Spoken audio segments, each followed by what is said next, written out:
Olá, nono ano, tudo bem? Vamos revisitar o capítulo 4 para destacarmos os pontos mais interessantes referente ao Egito, Núbia e Cuxi, né?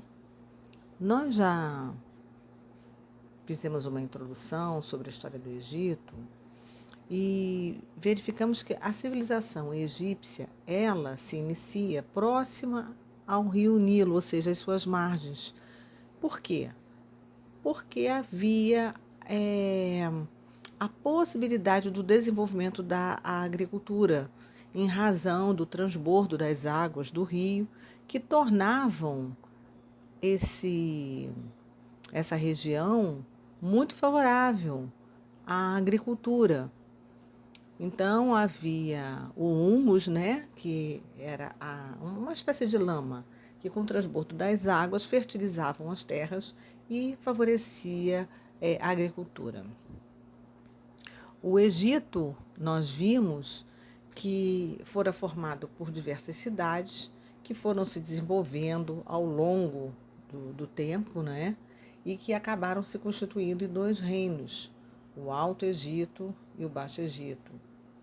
Então havia o governante, que era Faraó, e com destaque para Menes, que unifica esses dois reinos e vai criar o primeiro império que se tem notícia.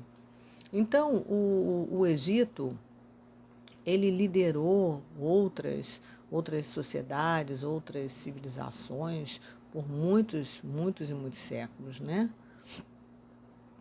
A gente destaca também a questão da religião. A religião, ela tinha muita importância para os egípcios, né? Eles eram politeístas, ou seja, eles acreditavam em muitos deuses, acreditavam na ressurreição da alma, e para isso eles vão desenvolver o processo de mumificação dos corpos dos mortos, com o objetivo de preservá-los, né? Para que quando ele retornasse à vida, era o pensamento deles naquele tempo, eles pudessem, na verdade, retomar a sua vida, né? É interessante a gente também observar que esse processo de mumificação, ele contribuiu muito também para a medicina, porque eles tiveram, ao longo do tempo, que desenvolver técnicas na retirada dos órgãos, né, do interior dos corpos, inserir substâncias, ungüentos, bálsamos, para que impedisse ou diminuísse ao máximo a decomposição dos corpos. E depois esses corpos eram guardados em sarcófagos.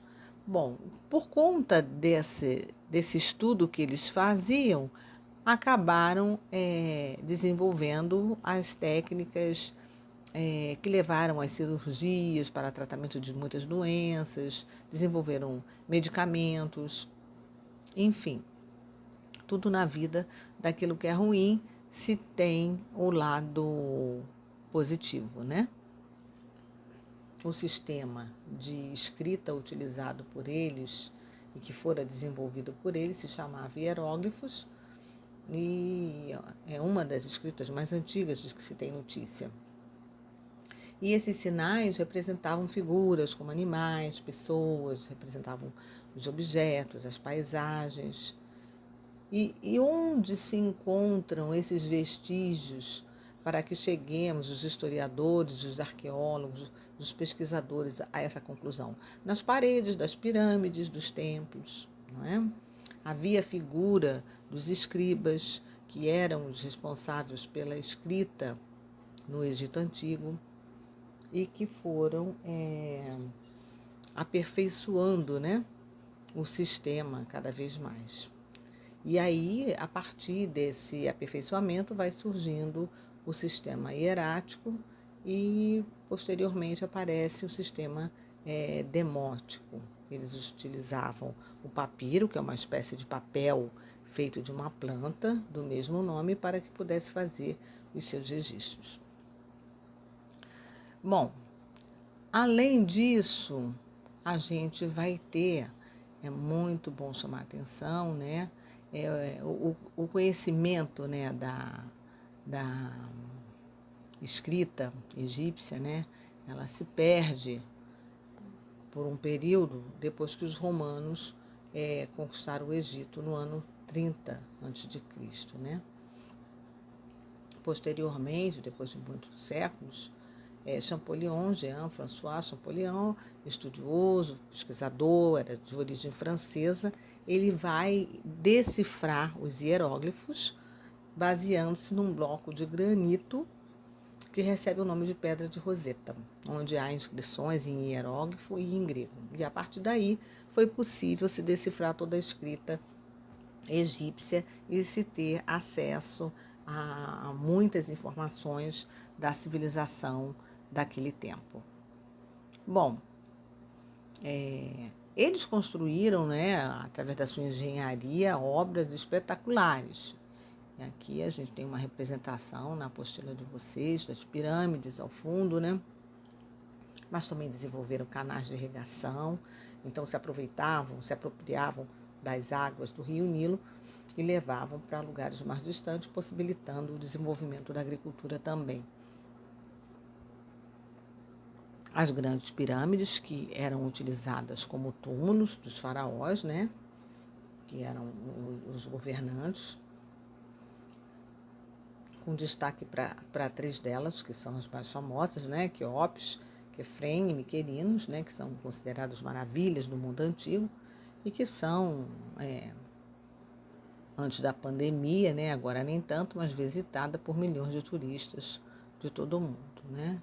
Então, a economia egípcia era controlada pelo governo, por faraó. Os trabalhadores pagavam impostos altos, pesados, para se manter toda a vida confortável do faraó e da classe dominante. Abaixo do faraó e da família de faraó, né, numa escala de poder, a gente vai ter os sacerdotes, os chefes militares, os escribas, porque tinham conhecimento da tradução e das letras, né? E o povo egípcio, e na base da pirâmide nós tínhamos os escravos. Então, assim, em linhas gerais, seria os fatos mais importantes sobre o Egito. Núbia e Cuxo, nós já falamos também em aulas anteriores, né? Ficavam mais ao sul do Egito, na Núbia, uma região onde atualmente fica o Sudão, e vai se desenvolver a civilização chamada Cuxo, né? O reino africano também utilizava a mesma base, né? O rio Nilo para agricultura e para navegação também, para se manter as relações comerciais, faziam comércio com o Egito também, não é? Na página 14, vocês têm alguns destaques aí sobre as ruínas das pirâmides de Meroé. A escrita de Núbia e Cuxo também, né, que foram adaptadas dos hieróglifos dos egípcios e que vai receber o nome de Meroítica. A gente vai ter também os cuxitas mantendo relações comerciais com reinos da África, né, e comercializavam produtos como ouro, objetos de cerâmica, peles de animais e armamento também. As mulheres tinham importância na sociedade, né? Chegaram algumas até a possuir cargos representativos, cargos de poder. E algumas vezes o reino de Cuxo foi governado pelas Candânces, ou seja, pelas rainhas mães. Como atividade devolutiva, número 4, fica proposto um resumo do capítulo, ok? Um ótimo estudo para vocês.